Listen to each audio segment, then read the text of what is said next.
Hello everyone, I'm Egbert's dad, and welcome to Classic Tales Time. In this segment, I'll be sharing some wonderful classic stories with you. You can find the books I'm reading from in the description, so sit back, get comfortable, and let's enjoy these timeless tales together. The Story of the Three Bears. Once upon a time, there were 3 bears who lived together in a house of their own, in a wood. One of them was a little wee bear, and one was a middle-sized bear, and the other was a great big bear. They had each a bowl for their porridge, a little bowl for the little wee bear, and a middle-sized bowl for the middle-sized bear, and a great bowl for the great big bear. And they had each a chair to sit in, a little chair for the little wee bear, and a middle-sized chair for the middle-sized bear, and a great chair for the great big bear. And they had each a bed to sleep in, a little bed for the little wee bear, and a middle-sized bed for the middle-sized bear, and a great bed for the great big bear. One day, after they had made the porridge for their breakfast and poured it into their porridge bowls, they walked out into the wood while the porridge was cooling, that they might not burn their mouths by beginning too soon, for they were polite, well-brought-up bears. And while they were away, a little girl called Goldilocks, who lived at the other side of the wood and had been sent on an errand by her mother, passed by the house and looked in at the window. And then she peeped in at the keyhole, for she was not at all a well-brought-up little girl. Then, seeing nobody in the house, she lifted the latch.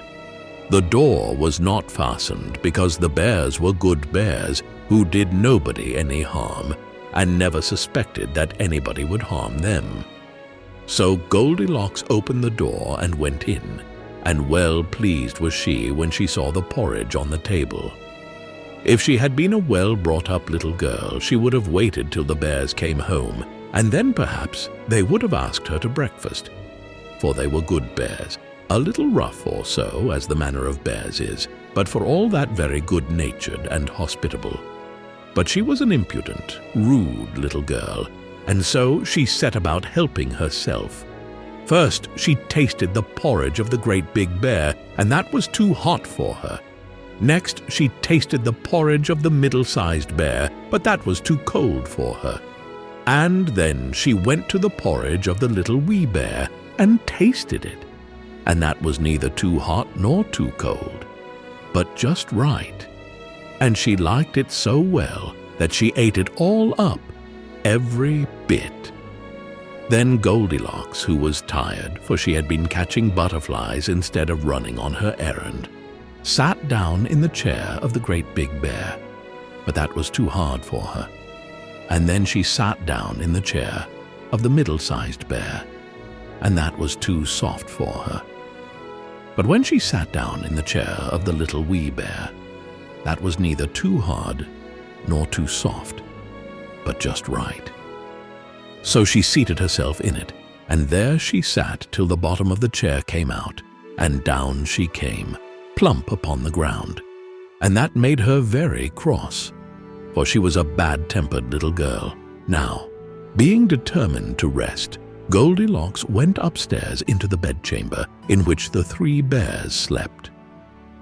And first she lay down upon the bed of the great big bear, but that was too high at the head for her. And next she lay down upon the bed of the middle-sized bear, and that was too high at the foot for her. And then she lay down upon the bed of the little wee bear, and that was neither too high at the head nor at the foot, but just right. So she covered herself up comfortably and lay there till she fell fast asleep. By this time, the 3 bears thought their porridge would be cool enough for them to eat it properly, so they came home to breakfast. Now careless Goldilocks had left the spoon of the great big bear standing in his porridge. "Somebody has been at my porridge!" said the great big bear in his great rough, gruff voice. Then the middle-sized bear looked at his porridge and saw the spoon was standing in it too. "Somebody has been at my porridge!" said the middle-sized bear in his middle-sized voice. Then the little wee bear looked at his, and there was the spoon in the porridge bowl, but the porridge was all gone. "Somebody has been at my porridge and has eaten it all up," said the little wee bear in his little wee voice. Upon this, the three bears, seeing that someone had entered their house and eaten up the little wee bear's breakfast, began to look about them. Now the careless Goldilocks had not put the hard cushion straight when she rose from the chair of the great big bear. "Somebody has been sitting in my chair," said the great big bear in his great rough, gruff voice. And the careless Goldilocks had squatted down the soft cushion of the middle-sized bear. "Somebody has been sitting in my chair," said the middle-sized bear in his middle-sized voice.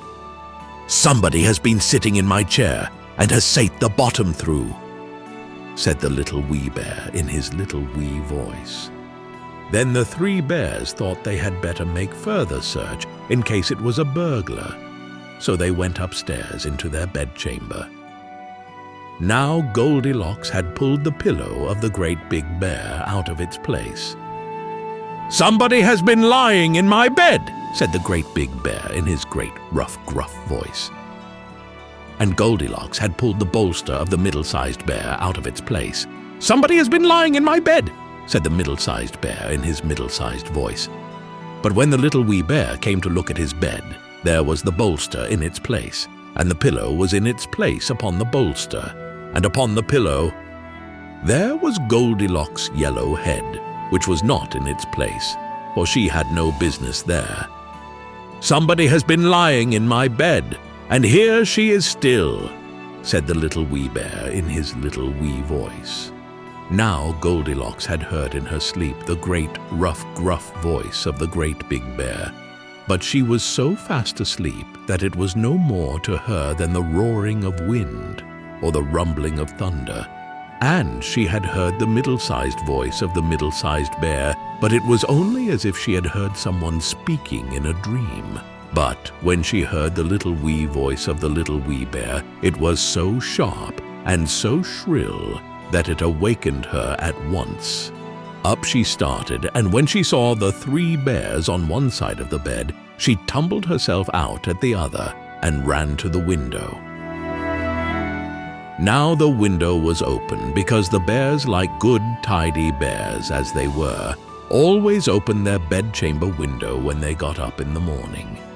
So naughty, frightened little Goldilocks jumped, and whether she broke her neck in the fall, or ran into the wood and was lost there, or found her way out of the wood and got whipped for being a bad girl and playing truant, no one can say.